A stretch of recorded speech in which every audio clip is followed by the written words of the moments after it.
Did you know that long before the modern state of Israel was created in 1948, many Christians already believed its existence was inevitable, not politically inevitable, but prophetically inevitable. They believed that history itself was moving toward a divine script written in biblical prophecy, where the return of Jews to the land of Palestine was not only simply migration or nationalism, but fulfillment, as divinely ordained.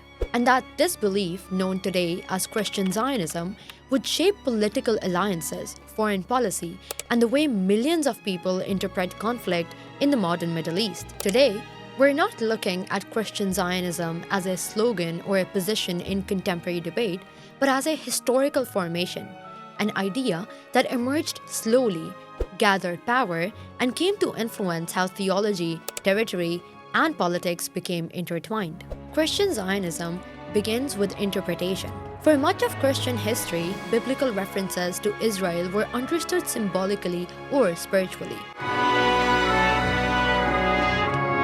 The promises of land were often seen as theological metaphors or fulfilled through the church.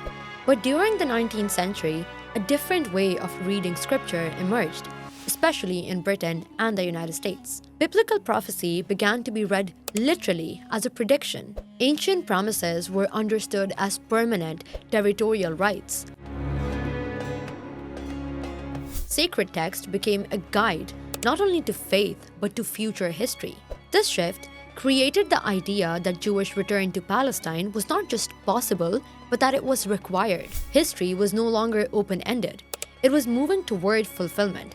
This belief became known as restorationism, the conviction that the Jewish people must return to the land as part of God's ongoing plan. In this way, Christian Zionism did not simply respond to modern Zionism. In some cases, it anticipated it.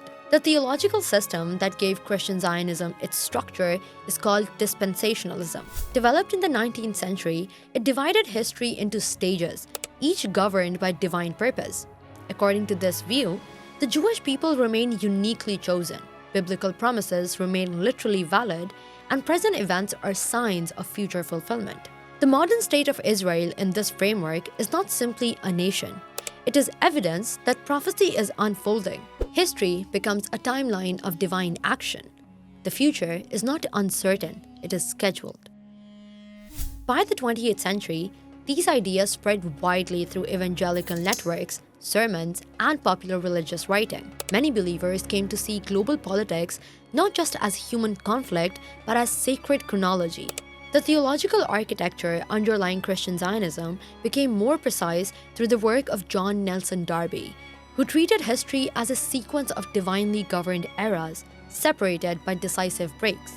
Each period carried different rules of how God related to humanity, and the present age was understood as a temporary interval moving toward restoration centered on the land of Israel. In the United States, these interpretive commitments became embedded within mass religious organizations. Support for Israel was framed not simply as moral sympathy, but as participation in sacred history, giving geopolitical alignment as devotional character. On the ground, this logic shaped how settlement expansion could be understood. Land acquisition was not always framed as strategic or defensive, but as recovery of territory believed to be divinely designated. Taken together, these developments show how time, theory, political mobilization, territorial practice, and human displacement became intertwined within a single historical process. Ideas rarely remain abstract. As Christian Zionist belief expanded, it began to shape political attitudes and international alliances. Support for Israel became not only strategic or moral, but theological. Territorial control was seen as a fulfillment of divine promise. Conflict could be interpreted as necessary struggle. Peace could appear secondary to prophecy.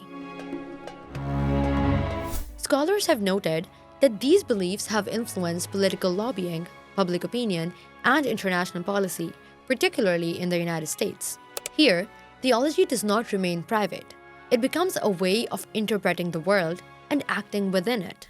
But interpretation is never uncontested. Among Palestinian Christians, a different theological response emerged, one shaped by lived experience rather than prophetic expectation.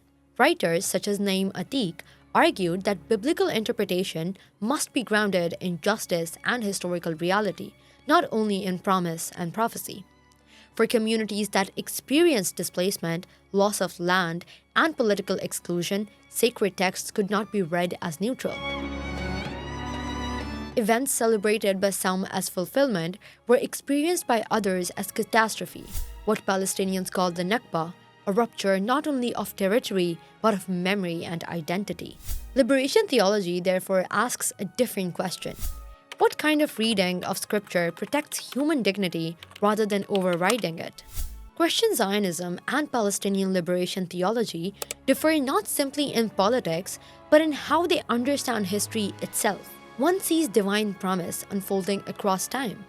The other sees human suffering demanding moral response. One interprets territory through covenant, the other interprets land through justice. Both draw on religious tradition.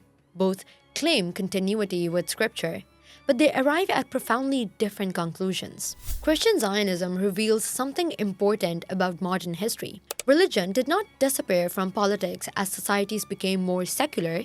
Instead, it adapted. Sacred narratives became frameworks for interpreting global events. Biblical prophecy became a language for understanding conflict. Faith became intertwined with state power and international alignment. This is why Christian Zionism matters historically, not because of what it claims alone, but because of what it does.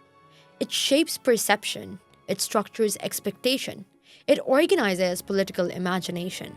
Christian Zionism is ultimately about interpretation of scripture, of history, and of the present.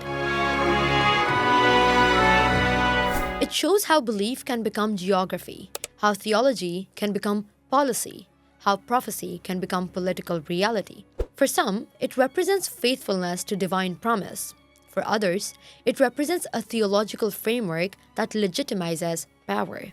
But historically, its significance lies in something deeper. It reminds us that the way societies interpret sacred texts can shape not only belief, but borders, alliances, and lives. And that history is never only what happens, it is also how meaning is assigned to what happens. That is why Christian Zionism is not only a theology of the future, it is a way of understanding the present as well.